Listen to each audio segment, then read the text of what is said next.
best suya in Hound. Come get your suya. Everyone just needs to be patient. Patient? I've been waiting for hours. I wonder what makes that suya glow.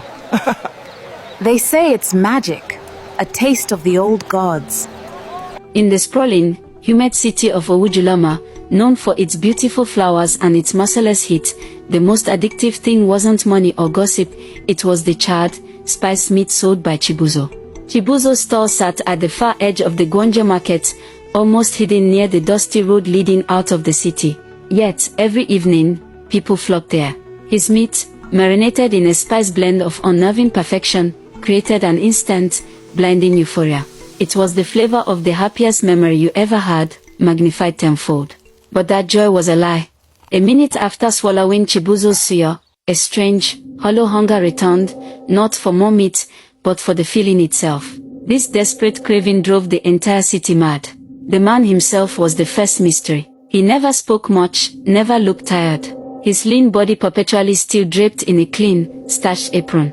He never seemed to sleep, and his eyes, bright and unnervingly static, watched everything.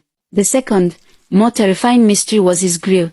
It burned with an eternal, odorless heat, fueled by coals that never diminished and casting a shadow that often seemed to belong to a much larger, darker man. Every evening, the scene at Gwanja Market was pure chaos.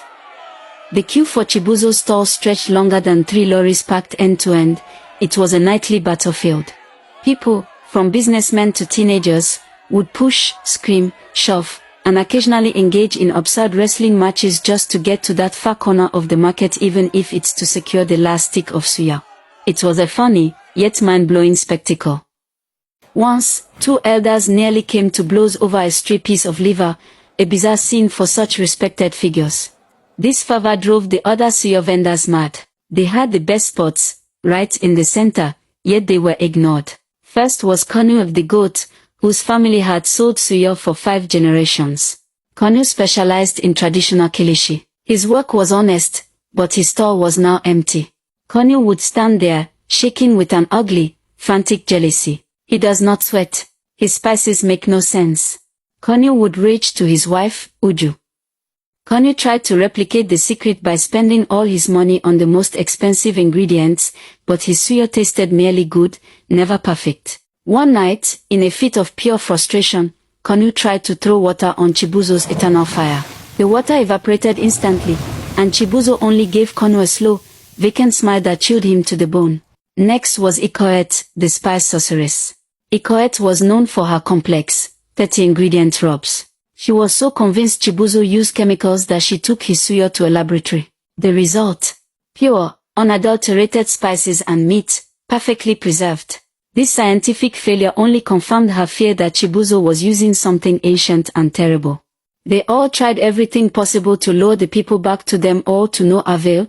Man, Nkechi, a former history teacher with a mind trained to spot lies woven into timelines, noticed the pattern. Her first clue was the fatigue.